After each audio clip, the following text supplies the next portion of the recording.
الحمد لله رب العالمين والصلاة والسلام على سيد الأنبياء والمرسلين محمد النبي الأمي وعلى آله وصحبه أجمعين. أما بعد، فعن أبي سوار العدوي قال سمعت عمران بن حسين قال النبي صلى الله عليه وسلم: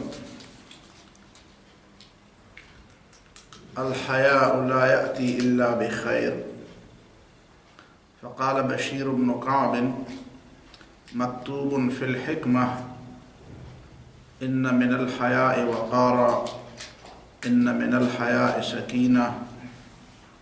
فقال له عمران: أحدثك عن رسول الله صلى الله عليه وسلم وتحدثني عن صحيفتك. رواه البخاري. إن أبا عقبة قال: مررت مع ابن عمر مرة بالطريق فمر بغلمة من الحبش فرآهم يلعبون فأخرج درهمين فأعطاهم. وعن شهر بن حوشب قال: دخلت أنا وخالي على عائشة فقال: إن أحدنا يعرض في صدره ما لو تكلم به ذهبت آخرته ولو ظهر لقتل به. قال: فكبرت ثلاثا ثم قالت: سئل رسول الله صلى الله عليه وسلم عن ذلك فقال: إذا كان ذلك من أحدكم فليكبر ثلاثا فإنه لن يحس ذلك إلا مؤمن. وعن محمد بن سيرين عن أبي هريرة أنه تمخط في ثوبه ثم قال: بخ بخ. أبو هريرة يتمخط في الكتان. رأيتني أسرع بين حجرة عائشة والمنبر يقول الناس مجنون وما بي إلا الجوع. یہ چار روایات امام بخاری رحمہ اللہ کی مشہور کتاب الادب المفرد، جو انہوں نے آداب زندگی کے بارے میں لکھی ہے. ایک تو امام بخاری کی مشہور کتاب ہے صحیح البخاری، جس میں انہوں نے صرف حدیث کو جمع کیا ہے اور اس کے لیے خاص شرائط رکھی ہیں، اور وہی کتاب ان کی زیادہ مشہور ہے. لیکن ایک اور کتاب ان کی ہے الادب المفرد کے نام سے، جس کا موضوع ہے زندگی کے آداب، اطوا. تو اس کتاب میں بھی امام بخاری نے بہت بہترین قسم کی احادیث کا مجموعہ انہوں نے جمع کیا. یہ چاروں روایات جو میں نے نقل کی ہیں یہ الگ الگ موضوع سے تعلق رکھتے ہیں. پہلی بات جو اس سلسلے میں ہے وہ حضرت عمران ابن حسین رضی اللہ تعالیٰ عنہ کی روایت ہے. ان کے شاگرد ابو سوار العدوی روایت کرتے ہیں کہ عمران ابن حسین نے ساتھیوں کے سامنے ایک حدیث سنائی، اور حدیث کا مفہوم یہ تھا کہ قال النبی صلی اللہ علیہ وسلم، نبی صلی اللہ علیہ وسلم نے فرمایا: الحیاء لا یأتی الا بخیر.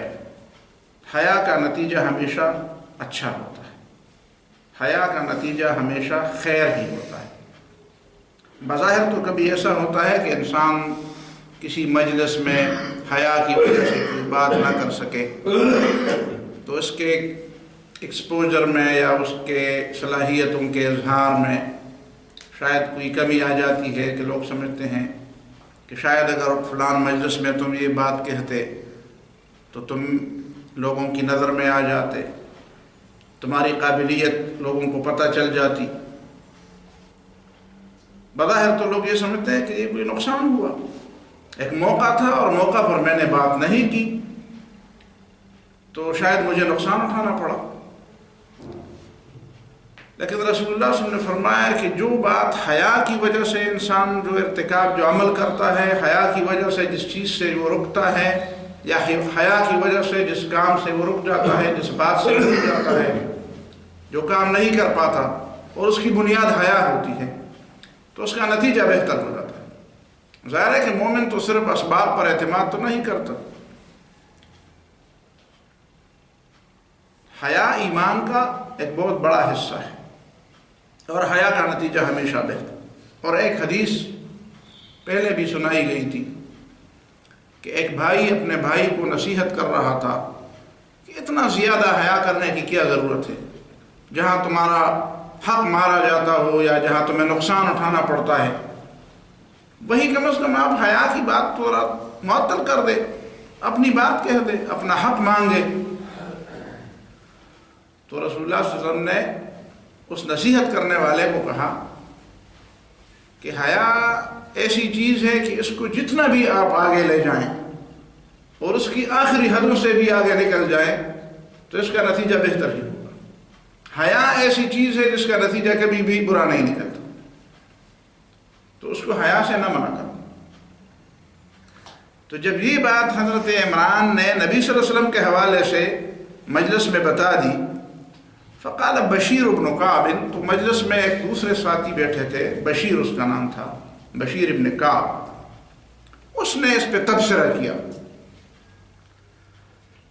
اور کہا کہ مکتوب فی الحکمت، یہ حکمت کی کتابوں میں یہ بات ذکر کی گئی ہے، دانائی کی کتابوں میں، ہوشیاری کی کتابوں میں. ہوشیاروں کی، جس طرح ہم کہتے ہیں نا ہوشیاروں کی مثالیں ہیں، داناؤں کی مثالیں ہیں، پشتوں میں کہتے ہیں وہ خیاران دا سے وہی. مکتوب فی الحکمہ، ہوشیاروں کی کتابوں میں اور ہوشیاروں کی روایات میں یہ بات نقل کی گئی ہے کہ ان من الحیاء وقار، وقار اور سنجیدگی یہ بھی حیا کی ایک قسم ہے. سنجیدگی بھی سنجیدگی اور وقار بھی حیا کی ایک قسم ہے یا حیا کا ایک حصہ ہے. ان من الحیاء سکینہ، اور اطمینان اور سکون سے اٹھنا بیٹھنا، جس طرح ہم پشت میں کہتے ہیں نا درون خوئی، درانا پاسیدکی نشت، درانا عادتنا. ان من الحیاء سکینہ، سکینت بھی، سنجیدگی بھی، اطمینان بھی حیا کی ایک قسم ہے. فقال له عمران، تو عمران ابن حسین جو صحابی ہے اور جس نے حدیث نقل کی ہے، اس شخص کو اس نے کہا احدثک عن رسول اللہ صلی اللہ علیہ وسلم، میں تمہیں رسول اللہ صلی اللہ علیہ وسلم کی حدیث سناتا ہوں، وتحدثنی عن صحیفتک، اور تم مجھے اپنی کتابوں سے باتیں سناتے ہو. اس پر وہ ناراض ہوئے کہ میں تجھے رسول اللہ صلی اللہ علیہ وسلم کی حدیث سناتا ہوں اور تم مجھے لوگوں کی باتیں سنا رہے ہو اپنی کتابوں سے. حکمت کی بات یہ مومن کی متاع گمشدہ ہے، یہ بھی حدیث ہے. رسول اللہ صلی اللہ علیہ وسلم نے فرمایا کہ الحکمت ضالۃ المؤمن، یا الکلمۃ الحکمت ضالۃ المؤمن، دانائی کی بات مومن کی گمشدہ متاع ہے. گویا کہ یہ مومن کی میراث ہے یا اس کی ایک گمشدہ چیز ہے. اینما وجدہا فہو احق بہا، جہاں پہ بھی وہ اس گمشدہ اپنی متاع کو، اپنے سامان کو جو اس سے گم ہو گیا ہے وہ پالے تو وہ سب سے زیادہ حقدار ہے کہ اس کو اٹھائے. حکمت کی بات مومن کی متاع گمشدہ ہے. تو اگر حکمت کی بات مومن کی متاع گمشدہ ہے اور حضرت بشیر ابن کعب اس نے نبی صلی اللہ علیہ وسلم کی حدیث کے بعد یا اس کی تشریح میں یا اس کی وضاحت میں حکمت کی کوئی بات نقل کی تو اس نے تو برا نہیں کیا، بظاہر تو یہ لگتا ہے. تو حضرت عمران ابن حسین اس پہ غصہ کیوں ہوئے؟ اس نے تو حکمت اور حیا کے بارے میں مخالفانہ بات نہیں کی، اس نے تو اس کی تشریح کی. دراصل یہ بات گہری سمجھ کی متقاضی ہے. اصل مسئلہ یہ نہیں ہے. حکمت کی بات جہاں پہ بھی مومن لے اس کو اٹھا کے لے، اس کو وہ اپنی بات، وہ اس کی اپنی بات ہے، اس کی اپنی متاع، اپنا حصہ ہے اس کا، اور اس کو اٹھانا چاہیے بھی. یہی پہ جو بات ہے اس کا تعلق اس حوالے سے ہے کہ جب قرآن کی کوئی آیت پڑھی جائے اور یا نبی صلی اللہ علیہ وسلم کی کوئی حدیث سنائی جائے، بس پھر ایمان کا تقاضا یہ ہے کہ اس کی بات کو سنا جائے۔ اگر سنانے والا اس کی تشریح میں کوئی بات کہہ دیتا ہے تو وہ الگ بات ہے، لیکن ایک دوسرا شخص اپنے علم کے حوالے سے کہ مجھے بھی کچھ چیزیں آتی ہیں، میں بھی کچھ چیزوں کو جانتا ہوں، گویا کہ وہ مجلس میں یہ دکھانا چاہتا ہے کہ ٹھیک ہے تجھے حدیث کا پتہ ہے، ہمیں لوگوں کی باتوں کا بھی پتہ ہے، ہمیں بھی حکمت کی باتوں کا پتہ ہے۔ تو اس سے ایک تاثر، چاہے ذہن میں ایسی بات نہ ہو، اس سے ایک تاثر یہ ابھرتا ہے کہ شاید ایک شخص نبی صلی اللہ علیہ وسلم کی بات کے مقابلے میں کوئی دوسرا شخص لا کے کھڑا کر دیتا ہے، یا نبی صلی اللہ علیہ وسلم کی بات کے مقابلے میں کسی دوسرے کی بات کو بھی وہ اہمیت دینا چاہتا ہے جو نبی صلی اللہ علیہ وسلم کی بات کی اہمیت ہے۔ صرف یہ تاثر شاید بہت دور کا ہو، لیکن اس تاثر کو دور کرنے کے لیے صحابہ کرام ان چیزوں میں بہت بڑے حساس تھے، بہت زیادہ حساس تھے، اور یہ ان کی علمی گہرائی تھی۔ جہاں پہ عبداللہ ابن مسعود رضی اللہ تعالیٰ عنہ فرماتے ہیں کہ کانوا اعمقها علما، وہ علم کے لحاظ سے بہت گہرے تھے اور اس معاملے میں بہت حساس تھے، بہت حساس تھے۔ اور بعد کے لوگ بھی جو خیر القرون کے لوگ تھے وہ بھی ان معاملات میں بہت حساس تھے۔ مثلا حضرت عمر رضی اللہ تعالیٰ عنہ کے بارے میں بات آتی ہے، حضرت عمر رضی اللہ تعالیٰ عنہ کی سیرت کے بارے میں کہ کان وقافا عند کتاب اللہ، کان وقافا عند کتاب اللہ، ان کے سامنے جب کوئی آیت پیش کی جاتی، وہ کوئی بات کہتے اور اچانک درمیان میں کوئی آیت پیش کر دیتا تو کان وقافا، وہ فوراً چپ ہو جاتے۔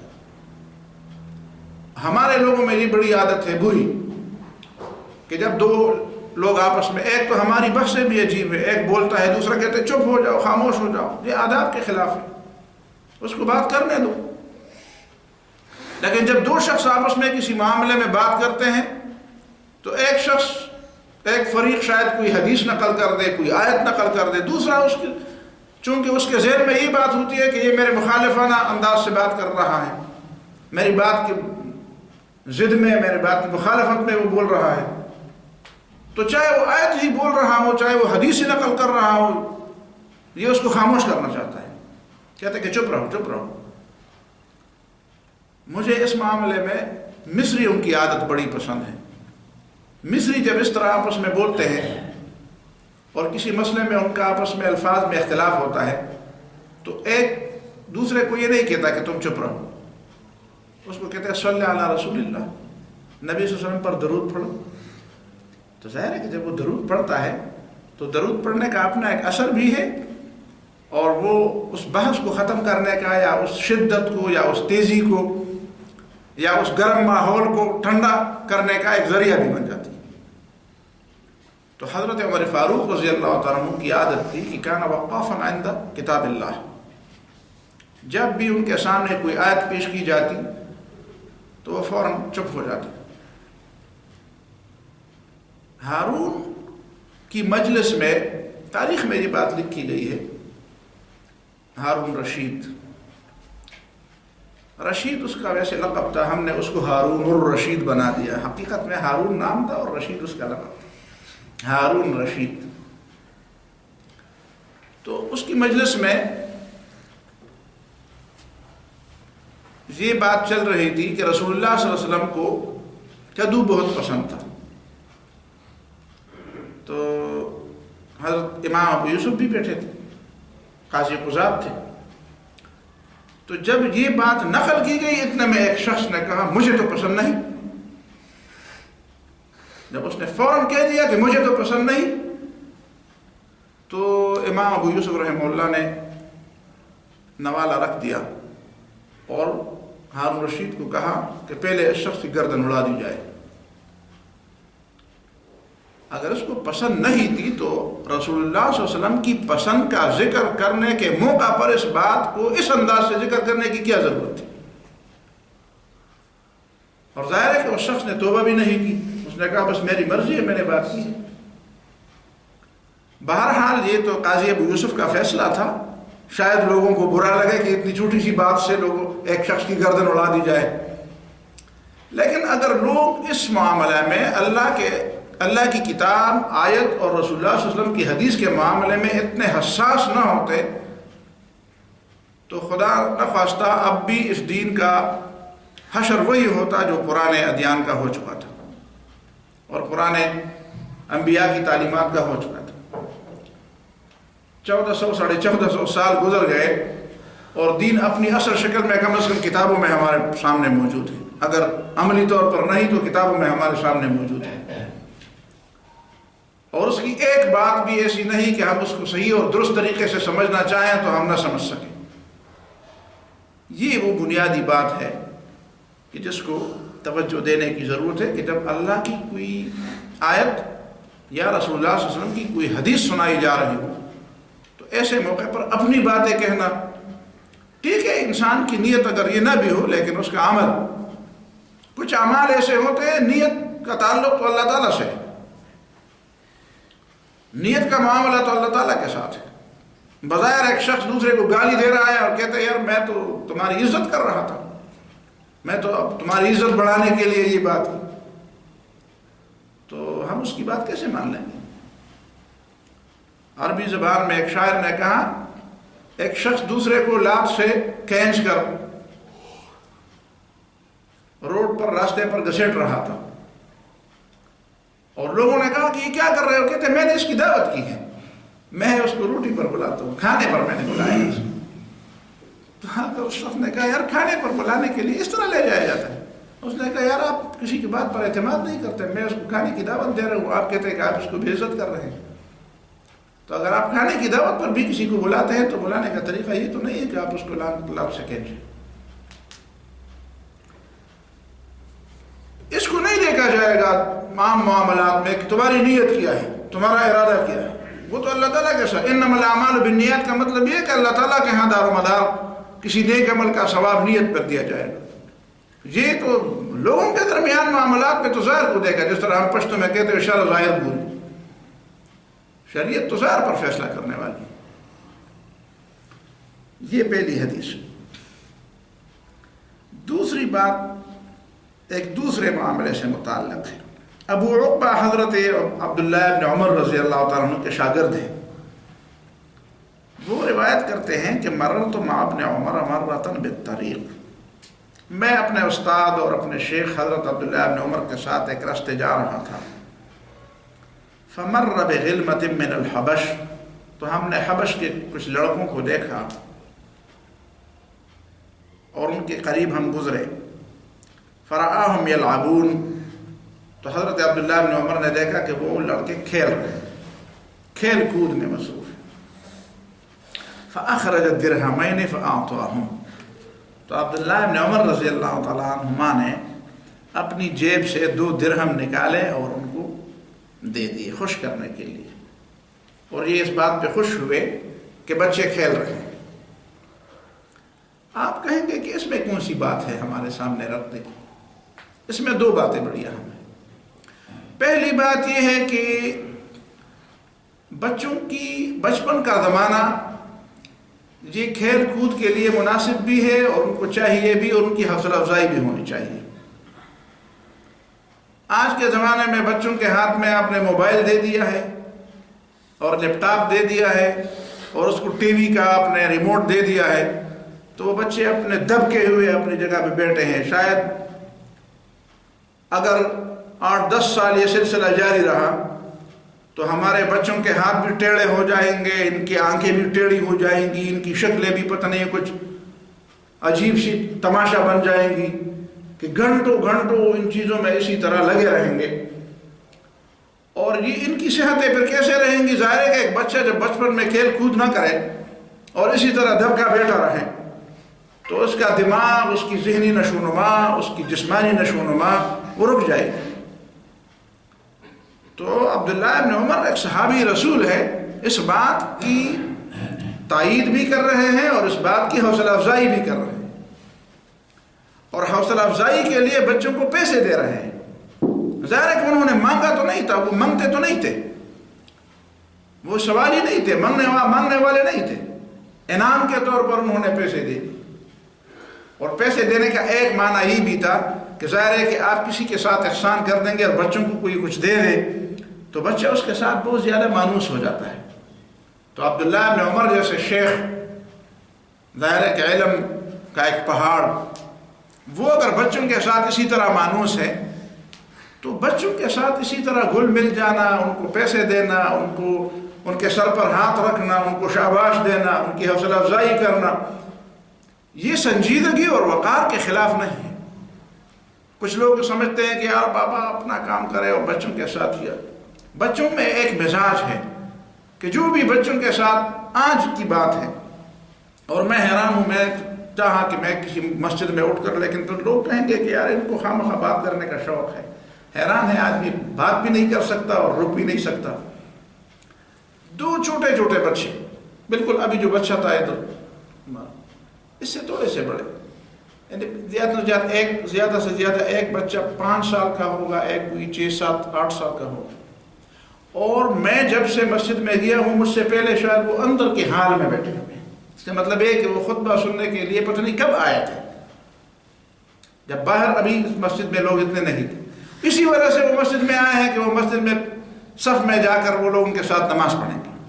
اب جب صف کھڑی ہوئی اور جب نماز کھڑی اقامت ہو گئی تو ایک اس کو صف سے نکال رہے اوپر، پیچھے جاؤ. دوسرے بھی کہتے ہیں او بچے پیچھے جاؤ پیچھے جاؤ. میرے قریب پہنچ گئے تو میں نے دیکھا کہ وہ دونوں بچے لوگ نکال رہے ہیں. میں نے دونوں بچوں کو روکا اور میں نے اپنے ساتھ ان کو کھڑا کیا. اتنے وہ بچے خوش ہوئے. جب وہ جا رہے تھے تو ایسے تھے مرجھائے ہوئے تھے کہ دیکھیں ہم کب سے آئے ہوئے ہیں کہ یہاں پہ ہم نماز پڑھیں گے،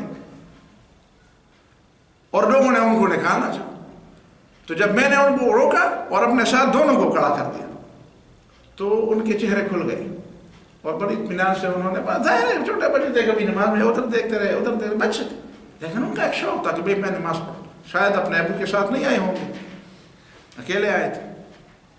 تو یہ کون سا طریقہ ہے کہ آپ بچوں کے ذہن میں یہ ڈالتے ہیں کہ تم نے پھر مسجد نہیں آنا، یہ بوڑھے مر جائیں گے تو پھر یہ مسجدیں تو خالی رہیں گی تو کون بھرے گا ان کو. پھر اسی طرح ان میں جنات آئیں گے. پھر کچھ لوگ کہتے ہیں یار ان کی صف میں نماز نہیں ہوتی. بھائی جن کی نماز ہوتی ہے وہ آ جائیں، جن کی نماز ہوتی ہے وہ آ جائیں. بچوں کی کیوں نماز نہیں ہوتی؟ یہ کوئی صریح حدیث ہے کہ رسول اللہ صلی اللہ علیہ وسلم نے فرمایا، ہاں نبی صلی اللہ علیہ وسلم نے جو فرمایا کہ مجانین اور بچوں سے مسجدوں کو محفوظ رکھو، اس کا مطلب یہ ہے کہ دیکھیں مجنون کے ساتھ اس کو نتی کیا ہے. مجنون کیا کرتا ہے مسجد میں؟ ظاہر ہے کہ وہ اپنی نماز بھی خود بھی نماز نہیں پڑھتا اور لوگ کبھی چیخیں مارے گا، کبھی کوئی لڑائی لڑے گا، کبھی کیا کرے گا. تو بچوں کو سمجھانے کے لیے، بچوں کو عادت بنانے کے لیے ظاہر ہے کہ جب کچھ لوگ ہوں تو ان کو چاہیے کہ ان کو سمجھائیں، پیار سے سمجھائیں، ان کو اپنے قریب کھڑا کر دیں، ان کو سمجھائیں کہ طریقہ کیا ہے، آہستہ آہستہ. تو اس کا مطلب سمجھانا ہے لوگوں کو. یہ تو نہیں ہے کہ وہاں پہ آپ کی نماز برباد، بھائی ہماری نمازیں برباد نہ کرو. نمازیں جن چیزوں سے برباد ہوتی ہے ان چیزوں سے تم نہیں روکتے ہو. بہرحال یہ بچوں کے ساتھ حسن سلوک کرنا، ان کی حوصلہ افزائی کرنا. تیسری حدیث، عام طور پر لوگ ہم سے پوچھتے ہیں کہ میرے دل میں یہ خیالات آتے ہیں پھر کیا ہوگا، میں تو برباد ہو جاؤں. اور ایسے ایسے خیالات دل میں آتے ہیں کہ اگر میں زبان سے کہہ دوں تو بس. کچھ لوگ بالکل ایسے ہو جاتے ہیں کہ جو وہم میں پھر مبتلا ہو جاتے ہیں کہ میرے دل میں تو یہ خیالات آئے ہیں اور میں بیان بھی نہیں کر سکتا. تو حضرت شہر ابن حوشب کی روایت ہے کہ میں اور میرے ماموں حضرت عائشہ صدیقہ رضی اللہ تعالیٰ عنہ ام المومنین کے ہاں چلے گئے. فقال ان احدنا، تو میرے ماموں نے حضرت ام المومنین سے پوچھا کہ ان احدنا یعرض فی صدرہ ما لو تکلم به ذهبت آخرتہ. ہمارے دماغ میں اور ہمارے دلوں میں ایسی باتیں آتی ہیں کہ اگر وہ اس کا تلفظ کر دے، اس پہ زبان چلائے تو اس کی تو آخرت برباد ہو جائے، کفر کا ارتکاب کر لے گا.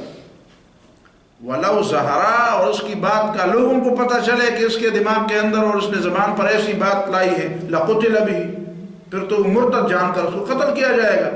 ظاہر ہے کہ مرتد کی سزا تو قتل ہے، تو اگر زبان پر وہ بات لے آیا تو اس کو قتل کیا جائے. تو اس کا کیا حل ہے؟ اور آدمی چاہتا نہیں ہے کہ یہ باتیں آ جائیں، بس باتیں آ جاتی ہیں. ارادے کے بغیر، مرضی کے بغیر، پسند کے بغیر وہ باتیں دل میں آ جاتی ہیں۔ قال فکبرت ثلاثا، تو ام المومنین عائشہ رضی اللہ تعالیٰ عنہ نے 3 دفعہ اللہ اکبر کہا، اللہ اکبر اللہ اکبر اللہ اکبر۔ ثم قالت، پھر فرمایا، سئل رسول اللہ صلی اللہ علیہ وسلم عن ذلك، نبی صلی اللہ علیہ وسلم سے بالکل ایسا ہی پوچھا گیا تھا۔ فقال، تو نبی صلی اللہ علیہ وسلم نے فرمایا، اذا كان ذلك من احدكم، جب تم میں سے کوئی اس طرح کی بات محسوس کر لے اور اس کے دل میں ایسی باتیں آ جائے کہ وہ زبان پر اس کو نہیں لانا چاہتا اور اس کو زبان پر لانا اپنے آخرت کی بربادی سمجھتا ہے، فَلْيُكَبِّرْ ثَلَاثًا، تو 3 دفعہ اللہ اکبر پڑھے۔ فَإِنَّهُ لَن يُحِسَّ ذَلِكَ إِلَّا مُؤْمِنٌ، اس لیے کہ یہ احساس صرف مومن کو ہو جاتا ہے، یہ گویا کہ اس کے ایمان کی دلیل ہے۔ دوسری حدیث میں نبی صلی اللہ علیہ وسلم نے فرمایا، ذاک صریح الایمان، یہ تو ایمان کی نشانی ہے۔ اور ایمان کی نشانی کیسے ہے؟ یہ تو دل میں ایسے خیالات کیسے، اگر دل میں ایمان ہے تو پھر اس طرح کی باتیں دل میں کیسے آ جائیں؟ پھر یہ ایمان کی کیسے نشانی بن گئی؟ تو 2 باتیں ذہن میں رکھیں۔ ایمان کی نشانی اسی لیے ہے کہ آدمی اس پر خفا ہے، مومن خفا ہے۔ اگر وہ مومن نہ ہوتا تو اس میں پریشان ہونے کی کیا ضرورت تھی؟ ظاہر ہے کہ وہ پریشان اسی لیے ہے کہ وہ اس چیز کو اپنے ایمان کے منافی سمجھتا ہے اور اس پر تلفظ بھی ایمان کے، اور وہ پریشان ہے، وہ اسی لیے کسی سے پوچھتا ہے کہ اب میرے ایمان کا کیا بنا؟ تو وہ اپنا ایمان خطرے میں دیکھ کر وہ بے قرار ہو جاتا ہے، بے سکون ہو جاتا ہے، اور یہ بے سکونی اور یہ بے قراری اور یہ بے اطمینانی اس کے ایمان کی نشانی۔ اور دوسری بات یہ سمجھنی چاہیے کہ یہ شیطان جب یہ فرمایا کہ ذاک صریح الایمان، یہ تو ایمان کی نشانی ہے، اس کا مطلب یہ ہے کہ شیطان کو پتہ چل گیا ہے کہ یہاں پہ خزانہ ہے۔ ظاہر ہے کہ شیطان اسی خالی کھنڈر میں چوری کے لیے تو کوئی چور نہیں جاتا، جس طرح کسی خالی جگہ پہ چور ڈاکہ نہیں ڈالتا جب اس کو پتہ ہو یہاں پہ کچھ بھی نہیں ہے، خالی جگہ پہ، خالی جگہ ہے، ڈھیر گندگی کا لگا ہوا، وہاں پہ کیا کرے گا؟ وہ کیا چرائے گا؟ ظاہر ہے کہ وہ پہلے سے معلوم کرتا ہے کہ کہاں پہ ہے کوئی مطلب کی چیز، وہیں پہ وہ ڈاکہ ڈالتا ہے۔ جس گھر میں ڈاکہ ڈالے گا اس کے بارے میں اس کو پہلے پتہ ہوتا ہے کہ اس گھر میں کیا ہے اور میرے فائدے کی کون سی چیز ہے۔ تو شیطان کو بھی جب پتہ چل جاتا ہے کہ فلان دل میں ایمان ہے تو وہ پھر اسی دل کو ٹارگٹ بنا دیتا ہے اور اسی دل کو پھر وہ نشانے پر رکھتا ہے اور وہ وہیں پہ وسوسے ڈالنا شروع کر دیتا ہے، اور یہ شیطان کے وسائل۔ یہ تیسری بات۔ اور چوتھی بات، محمد ابن سیرین حضرت ابو ہریرہ رضی اللہ تعالیٰ عنہ کے شاگرد ہیں اور مشہور تابعی، یہ روایت کرتے ہیں کہ انہو تمخط فی ثوبہ، ایک مجلس میں بیٹھے ہوئے حضرت ابو ہریرہ رضی اللہ تعالیٰ عنہ کو تھوکنے کی ضرورت محسوس ہوئی۔ تو ظاہر ہے کہ جب مجلس میں ہو تو اپنے کسی رومال میں وہ تھوکتا ہے پھر ساتھ رکھتا ہے۔ مجلس میں اسی طرح جگہ جگہ تھوکنا تو آداب کے خلاف ہے۔ پرانے زمانے میں تو لوگ اس کی پرواہ نہیں کرتے تھے، اسی طرح بیٹھے بیٹھے ادھر تک وہ اپنی تھوک پہنچا دیتے تھے۔ آج کل بھی کچھ لوگ اسی طرح ہیں کہ وہ اس کی پرواہ زیادہ نہیں کرتے۔ کچھ ہماری عادتوں میں یہ بری عادتیں ہیں، ان سے اپنے آپ کو بچانا چاہیے۔ تمخط فی ثوبہ، بس جب میں رومال ہو اس میں تھوک کے رکھ کے پھر جب فارغ ہو جائے گھر چلا جائے تو اس کو نکال۔ تو حضرت ابو ہریرہ تو ہم نے اس طرح ثم قال، پھر بات کوئی اور ہوتی تھی لیکن اس طرح متوجہ ہوئی۔ پھر ابو ہریرہ نے فرمایا، بخن بخن، بڑی عجیب بات ہے، خوشی کی بات ہے۔ بخ بخ، جس طرح پشتو میں ہم کہتے ہیں واہ واہ، ہمارے یہاں پشتو میں بھی واہ واہ، تو عربی میں کہتے ہیں بخ بخ۔ ابو ہریرہ یتمخط فی الکتان، ابو ہریرہ کو دیکھو اور کتان کے کپڑے میں تھوکتا ہے۔ ایک وقت تھا ابو ہریرہ کے پاس کیا تھا، اب ابو ہریرہ کو بھی دیکھو اور کتان کے کپڑے میں وہ تھوکتا ہے۔ رأیتنی، میں نے خود اپنے آپ کو دیکھا، اسرع، کہ مجھ پر بے ہوشی آتی تھی، مجھ پر غشی طاری ہوتی تھی۔